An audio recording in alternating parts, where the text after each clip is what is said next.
Soal nomor 11, sebuah batang yang panjangnya 0,8 berarti diketahui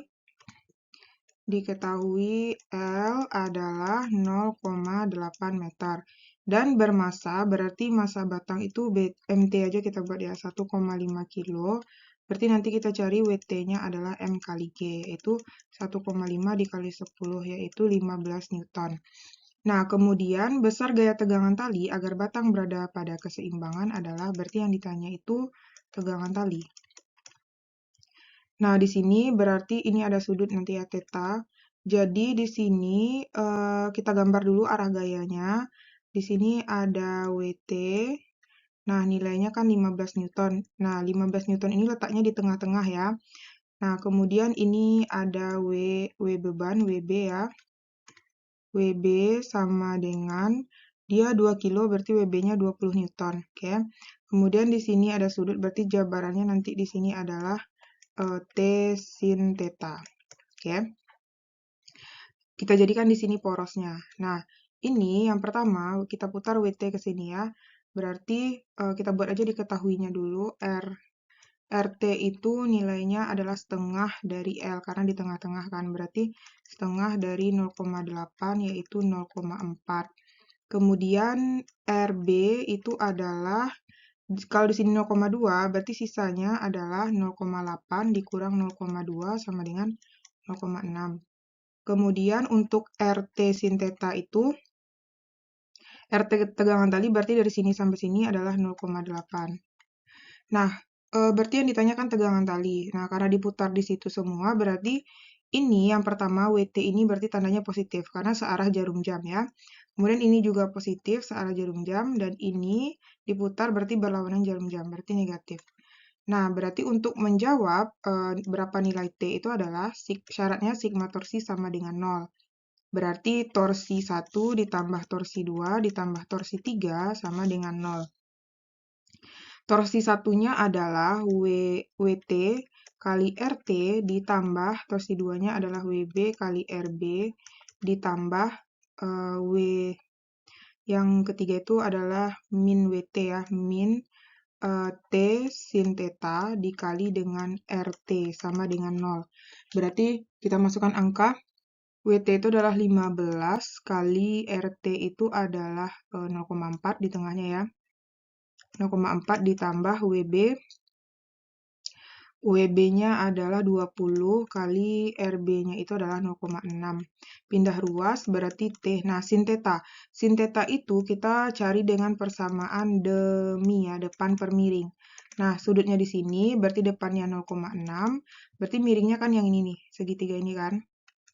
Ini 0,6, ini 0,8, berarti ini 1 ya. Berarti 0,6 per 1, berarti 0, berarti sin tetanya 0,6 ya. Berarti 0,6, RT-nya 0,8 sama dengan 0. Berarti ini kalau dikalikan adalah 6 ditambah 12 sama dengan T 0,48. Berarti 18 dibagi 0,48 sama dengan T.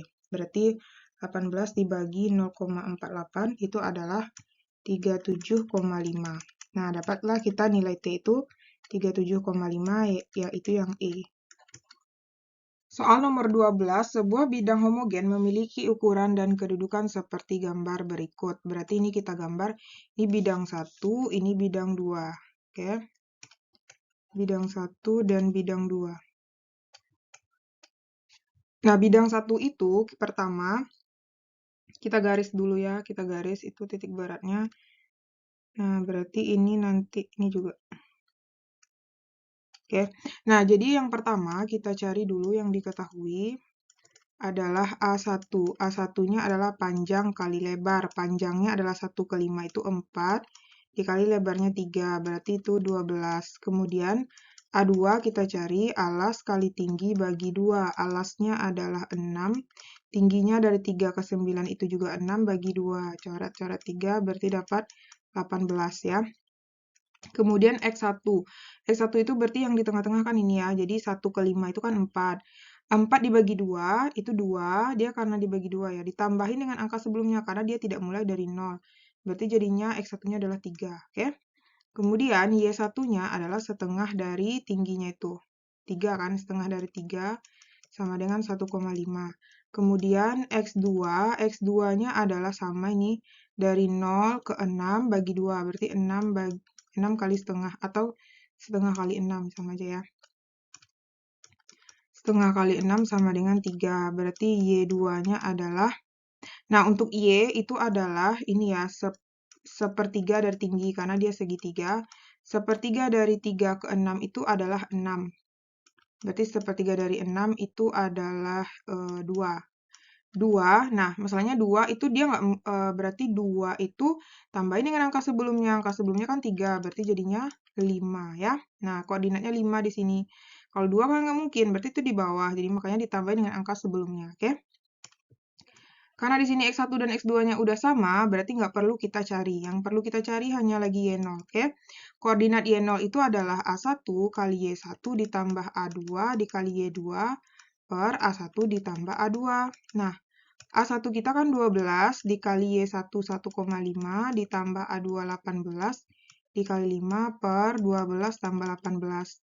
Berarti ini 18 ditambah 1,5 dikali 12 itu kan 18. Berarti 18 kali 5 itu adalah 90 per 30. Berarti 18 tambah 90, 108 dibagi 30. Nah, 108 dibagi 30 adalah 3,6. Nah, sehingga koordinatnya itu adalah 3,36, yaitu yang B. Nomor 13, 5 buah pegas disusun seperti gambar berikut. Konstanta gaya dari susunan pegas tersebut adalah, pertama, kita cari dulu yang paralel. Karena pegas paralel itu, cara mencarinya kan dijumlahin aja tuh, K tambah K, karena dia ada 3, berarti 3K. Kemudian berarti dia nanti seri dengan ketiganya ya. Ini KP, ini 3K, ini 3K. Nah, untuk mencari keseluruhan ini, berarti ini seri kan? Berarti 1 KS sama dengan 1 KP-nya kan 3K. Berarti 1/3K ditambah 1/3K ditambah 1/3K, yaitu 3/3K. Nah, berarti KS-nya adalah dibalik ya, 3K per 3. Coret-coret sehingga dapat K. Nah, ini udah sama dengan nilai K total, yaitu jawabannya yang C. 14. Sebuah benda terapung pada zat cair dengan 2/3 bagian itu tercelup. Berarti diketahui, kita gambar lebih bagusnya ya. Jadi, 2/3 bagian tercelup. Berarti di sini VBF-nya adalah 2/3 dari VB. Massa jenis benda, berarti rho benda sama dengan 0,6 gram per cm pangkat 3. Yang ditanya adalah massa jenis zat cair rho fluida. Oke, berarti rho fluida ini kita cari dengan persamaan rho benda kali G kali volume benda sama dengan rho fluida kali G kali volume benda dalam fluida. Berarti G sama G boleh dicoret, rho benda itu 0,6. Volume benda tetap volume benda, rho fluidanya adalah rho fluida, volume benda dalam fluida adalah 2/3 dari VB. Berarti ini coret, berarti sehingga dapat 0,6 sama dengan 2/3 dari rho fluida. Ini dikali silang 1,8, atau ini kita bagi dulu nak. Bagi 2 habis, ini bagi 2, 0,3. Berarti tinggal dikali, 3 dikali 0,3 sama dengan rho fluida, yaitu 0,9.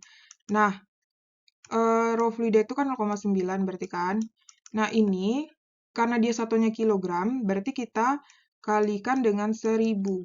Oke. Nah, dapatnya adalah 900 sama dengan rho fluida. Sehingga jawabannya adalah yang D. Nomor 15, perhatikan pernyataan-pernyataan berikut. Jika fluida ideal mengalir dari penampang A ke penampang B seperti gambar, maka pernyataan yang benar ditunjukkan. Ini tentang fluida dinamis, di mana kalau debit itu kan Q di A, itu syaratnya adalah sama dengan Q di B.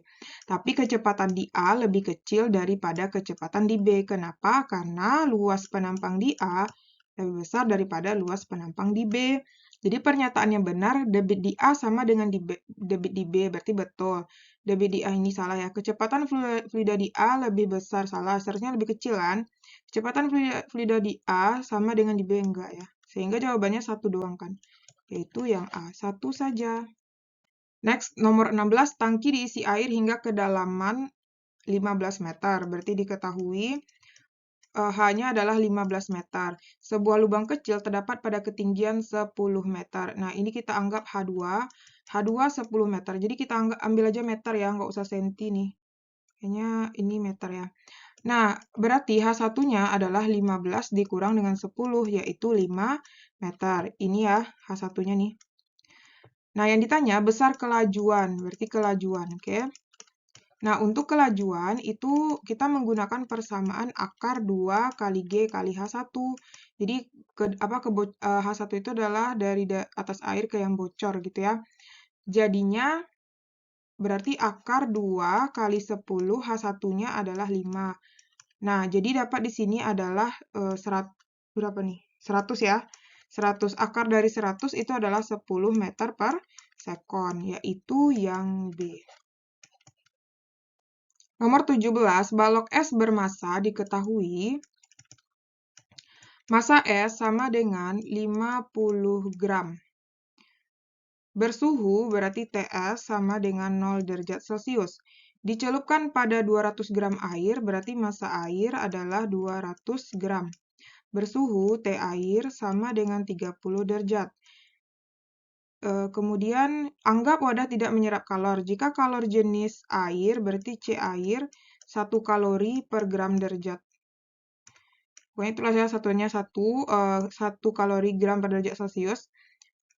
Ini ya, kalori per gram derajat Celcius. Dan kalor lebur es, berarti LS sama dengan 80 kalori per gram. Maka suhu akhir campuran, berarti yang ditanya adalah TC. Nah, ini bagusnya kita gambar. Kita gambar panahnya ya. Jadi, dia itu mulainya itu dari 0 ya. Dari 0 suhu paling rendah nih. Berarti dari 0 di sini. Oke, kemudian naik ke atas. Kemudian suhu tingginya di sini ya. Ini terlalu tinggi. Nah, gini. Oke, ini TC nih. Ini 0 derajat. Ini tuh yang paling atas suhunya adalah 30 kan? Nah, 30. Berarti ini nanti, ini delta T-nya adalah, ini berarti yang paling tinggi itu suhu siapa? Suhu air ya. Delta TA adalah 30 kurang TC. Bagian yang di sini nanti adalah delta T apa namanya? Atau ini kita misalkan aja lah, ini Q1, ini Q1, ini Q2, ini Q3. Jadi ini adalah delta T3, ini delta T2. Delta T2 itu adalah TC kurang 0, ya. Kalau ini nanti yang bagian Q1 ini berarti nggak ada delta T. Berarti Q lepas sama dengan Q terima. Q lepasnya adalah suhu tinggi, berarti Q3. Q terimanya adalah suhu rendah, yaitu Q1 tambah Q2. Q3 itu adalah M, berarti air kan, MA kali CA kali delta T3. Nah, Q1 itu berarti MS kali LS. Q2 itu adalah MS kali CS, bukan CS, C air ya. C air kali delta T2, oke. Nah, massa air itu kan dia 200. C air 1, delta T3 itu adalah 30 kurang TC. Sama dengan MS 50 kali LS 80 ditambah massa S 50, C air 1, delta T2-nya adalah TC kurang 0, berarti TC aja. Oke. Berarti ini 230 kurang TC sama dengan ini 40, 1, 2 ditambah 50 TC. Ini kalikan ke dalam berarti 6000 dikurang 200 TC sama dengan 4000 ditambah 50 TC.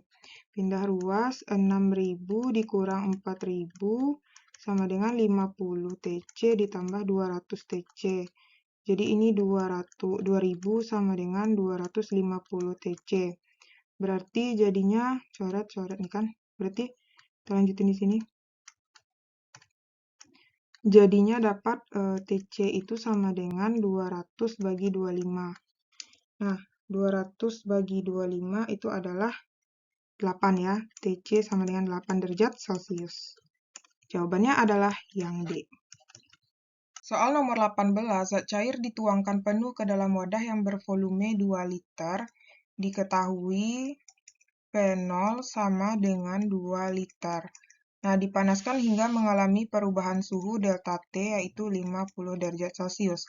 Jika koefisien muai zat cair berarti koefisien volume berarti gamma itu ya, 2 kali 10 pangkat min 4, dan koefisien muai panjang berarti alfa sama dengan 2 kali 10 pangkat min 5, maka volume cairan yang tumpah, berarti yang ditanya itu yang tumpah, volume tumpah.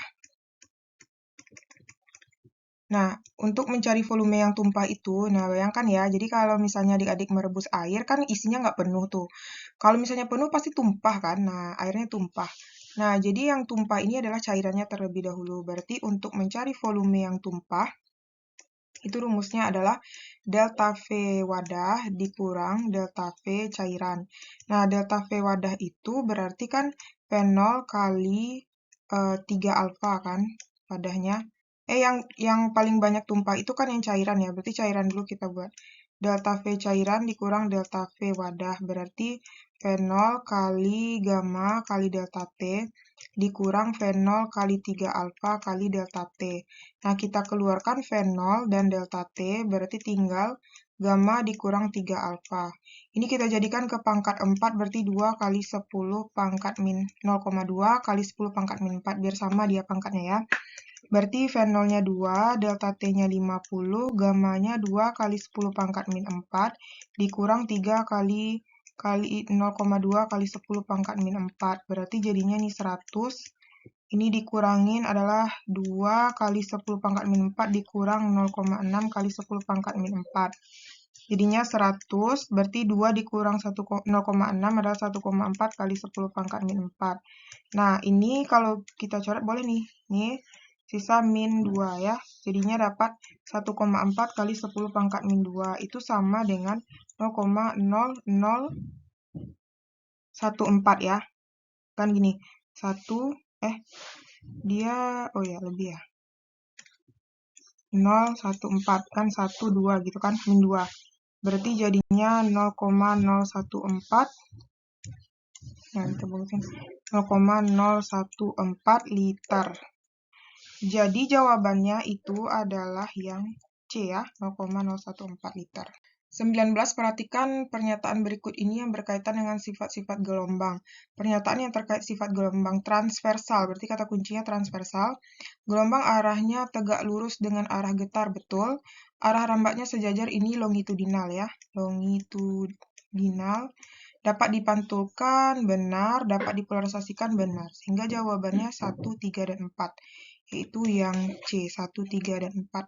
20. Jika selinki digetarkan dengan frekuensi diketahui F sama dengan 20 Hz dan menghasilkan jarak S sama dengan 25 cm.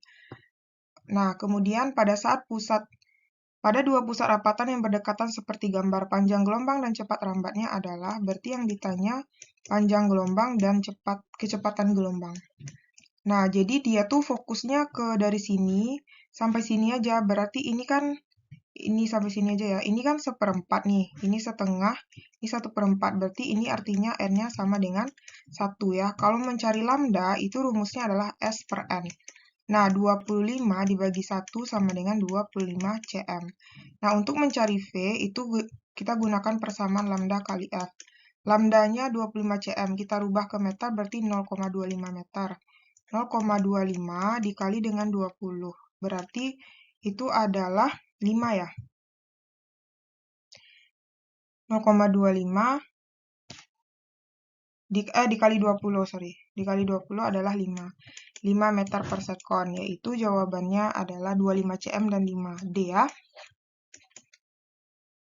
Soal nomor 21 di sini di gambar ini diketahui jika jarak AB diketahui itu adalah S sama dengan 50 cm, yaitu sama dengan 0,5 meter. Berarti kemudian dia itu merambat dari kiri ke kanan. Dari kiri ke kanan berarti itu negatif ya. Kemudian N-nya adalah 1,25. Kenapa? Karena ini kan 1 nih. Ini 1 ya. Dari A sini sampai sini 1 tambah 1/4 berarti 1,25. Dan T-nya adalah di sini 2, berarti di sini adalah 2,5. Oke. Nah, kemudian ada lagi nggak? Nah, dari sini kita bisa nyari lambda dulu ya. Lambda S per N. S-nya 0,5 dibagi dengan 1,25. Berarti 0,5 dibagi 1,25 itu adalah 0,4. 0,4 ya, meter satunya. Kemudian frekuensi N per T. N-nya itu 1,25 dibagi dengan 2,5. Berarti 1,25 dibagi 2,5 adalah 0,5. 0,5 Hz ya. Nah, berarti yang ditanya itu kan persamaan simpangan Y. Nah, persamaan simpangan itu kan rumusnya Y sama dengan A sin omega T plus minus Kx. Nah, omega itu kita cari dengan persamaan 2πf. 2pi F-nya itu adalah 0,5. Berarti dapat di sini pi ya. Pi aja kan, 2 kali 0,5 kan 1. Kemudian, kita kotakin. Kemudian K-nya itu kita cari adalah 2pi per lambda. Berarti 2pi dibagi dengan 0,4, yaitu 5 ya. 5pi. Nah, dapat kita K-nya itu 5pi. Nah, masukin ke sini. Berarti A itu adalah, A-nya kan dijadiin ke meter. Ini amplitudo kan, senti satunya kan. Jadi kan ke meter berarti 0,2. Sin omega T-nya adalah pi T. Karena dia arah rambatnya itu minus, berarti min kita masukkan 5 pi X. Berarti kita keluarkan pi 0,2 sin pi T kurang 5X.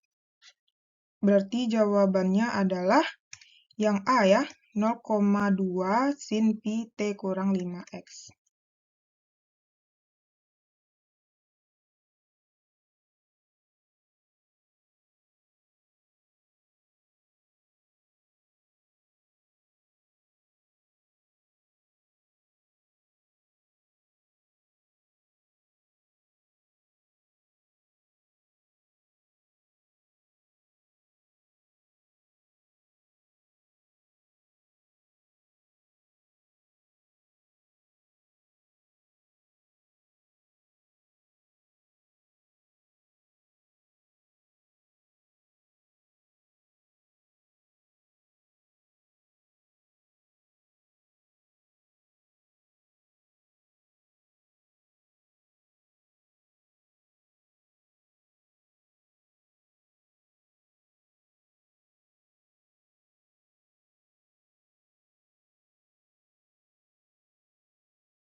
Nomor 23, jika pada sebuah pipa organa dihasilkan nada kedua, pada kolom udara pipa tersebut terbentuk nada kedua berarti N2. Jadi kalau kita lihat ya, kita lihat perbandingannya. Nih, kita batasin aja sini. Pipa organa, kita lihat dulu terbuka ya. Nah, kalau terbuka itu, kan kalau N sama dengan 0, dia terbentuk itu adalah ini satu perut dan dua perut dan satu simpul, sorry. Dua perut dan dua simpul. Berarti N sama dengan, dia nambah satu gitu terus ya. Berarti N1 berarti artinya 3 perut, 2 simpul, gitu. Atau kita gambar. Kalau kita gambar, gini. Nah, gini ya. Kan ini perut, ini perut, ini perut. Berarti 1, 2, 3, 3 perut, 1, 2, ini simpul ya. Ini simpul, berarti 3 perut, 2 simpul. Berarti artinya kalau N sama dengan 2, itu adalah 4 perut dan 3 simpul. Berarti kalau pipa organa terbuka, mana dia nih? Pipa organa terbuka, ini salah nih, Nak.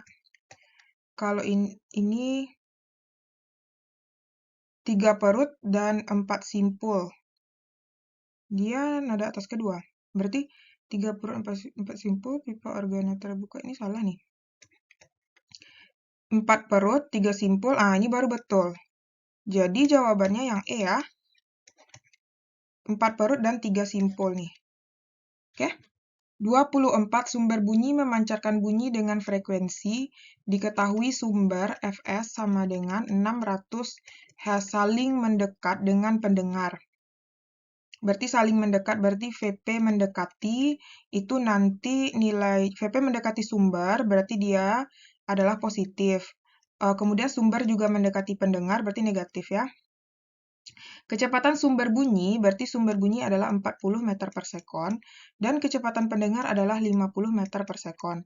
Jika kecepatan bunyi di udara V sama dengan 340 mprs, yang ditanya adalah frekuensi bunyi yang terdengar, berarti Fp ya. Nah, ini adalah efek Doppler.